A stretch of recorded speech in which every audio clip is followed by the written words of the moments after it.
A lição 3 do quarto trimestre de 2025 tem como título Memoriais da Graça. Essa lição conta a história da travessia do Jordão e mostra algo em comum entre a travessia do Jordão e a travessia do Mar Vermelho. Na travessia do Mar Vermelho, Deus tira Israel do Egito. Na travessia do Rio Jordão, Deus introduz Israel na Terra Prometida.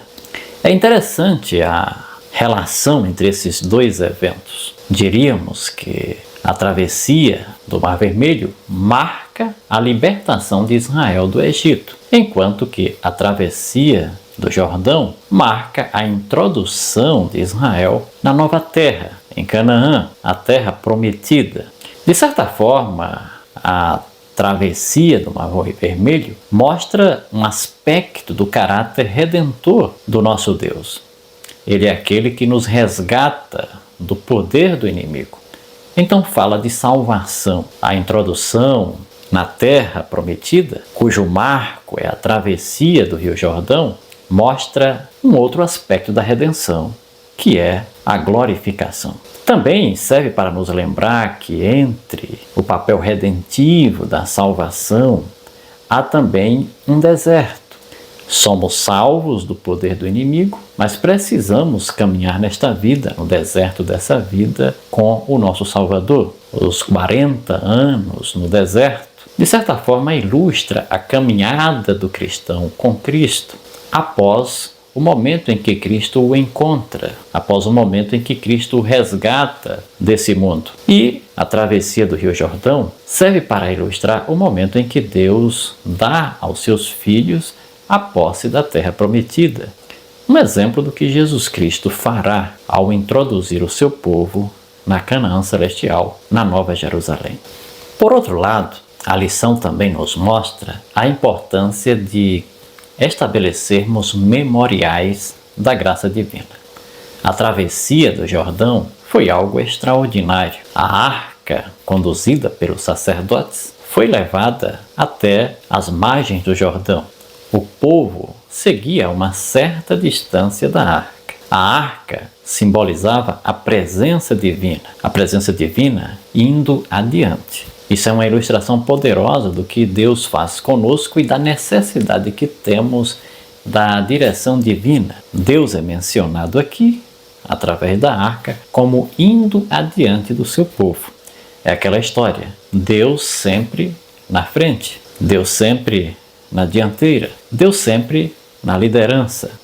É uma ilustração poderosa de como deve ser a nossa vida. Devemos deixar Deus na dianteira, devemos deixar Deus na liderança. Ele é quem deve nos conduzir e o nosso papel é segui-lo, assim como a nação de Israel seguia a arca, símbolo da presença de Deus. Essa arca, ela para no meio do Jordão, os sacerdotes que a carregavam ficam ali parados no meio do Jordão e o povo de Deus faz a travessia do Jordão, rio este que se abriu, as águas ficaram paradas, formou-se uma parede de água e o Jordão o leito do rio ficou seco. Foi nessa condição que as hostes de Israel atravessou o Jordão.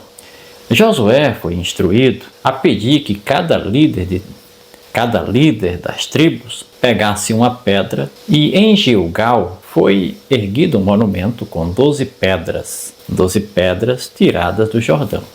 O objetivo dessas pedras era torná-las um memorial da graça divina, da graça que permitiu, que capacitou, que possibilitou Israel tomar posse da terra prometida.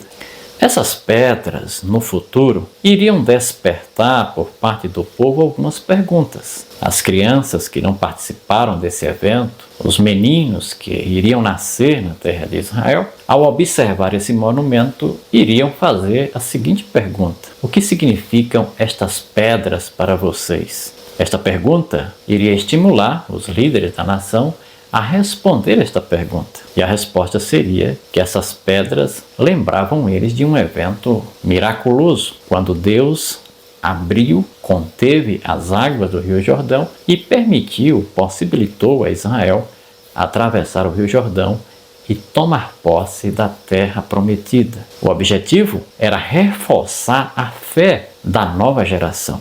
Também tinha outro objetivo: os inimigos, as nações ao redor, iriam olhar para essas pedras e iriam saber, através do que aquelas pedras lembravam, de que o Deus de Israel era um Deus poderoso, era um Deus que protegia, que guiava, que conduzia o seu povo, e um Deus fiel, que cumpria as promessas feitas ao seu povo. O que este evento tem a nos ensinar aos nossos dias? O que este evento tem a nos ensinar é que nós precisamos cultivar memórias da graça divina. O que seriam memoriais da graça divina? A Santa Ceia. Quando nós celebramos a Santa Ceia, lembramos da morte do nosso Senhor e Salvador Jesus em nosso lugar. O sábado é um memorial da graça divina. O sábado é um monumento no tempo que nos convida a adorar o Criador, a lembrarmos de que a nossa existência é devida ao nosso Salvador. Por isso que, como cristãos, precisamos ser zelosos na guarda do sábado, para que a memória de que temos um Criador que nos amou, nos criou e vai nos conceder um descanso eterno na Nova Jerusalém Celestial, essa memória precisa ser cultivada diariamente.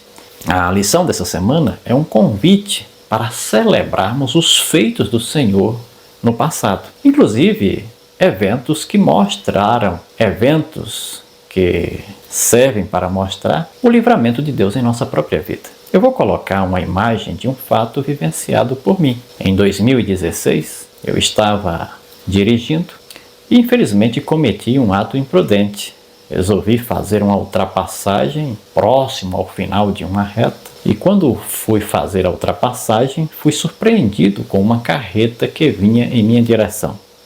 Eu estava ultrapassando uma carreta e eu tive que tomar uma decisão. Eu me posicionei no centro da pista. A carreta que eu estava ultrapassando, o motorista, gentilmente, inteligentemente, ele foi para a direita, me dando espaço no meio da pista. E o motorista da outra carreta, que vinha na minha direção, se desviou para o acostamento. E graças a essa ação coordenada, creio eu, tenho certeza, todos guiados por Deus, um grave acidente foi evitado, já que eu estava como condutor com mais 4 pessoas ao meu lado.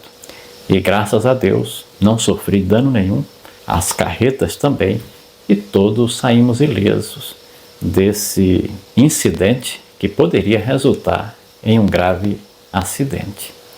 Eu nunca esqueço dessa cena. Mantenho, através de um recurso de inteligência artificial, uma imagem que, vez por outra, eu olho para essa imagem e isso me lembra um grande livramento de Deus na minha vida. Precisamos cultivar essas memórias da graça divina. Memórias essas que vai ter o poder de reavivar a nossa fé, fazer com que os nossos filhos, os nossos netos, fiquem cientes dos milagres operados por Deus em nossa vida, que também outras pessoas, quem sabe os nossos vizinhos, os nossos amigos, também fiquem cientes do poder de Deus, dos milagres de Deus em nossa vida, e dessa forma nós, cultivando esse hábito de celebrar os feitos do Senhor, assim como o antigo Israel foi instruído a fazer, iremos cultivar a nossa fé, a fé das novas gerações e ao mesmo tempo inspirar nos que nos rodeiam fé, confiança no Senhor, a fim de que eles possam, assim como nós, depositar a fé no nosso Salvador. Enfim, não esqueça de cultivar os memoriais da graça divina.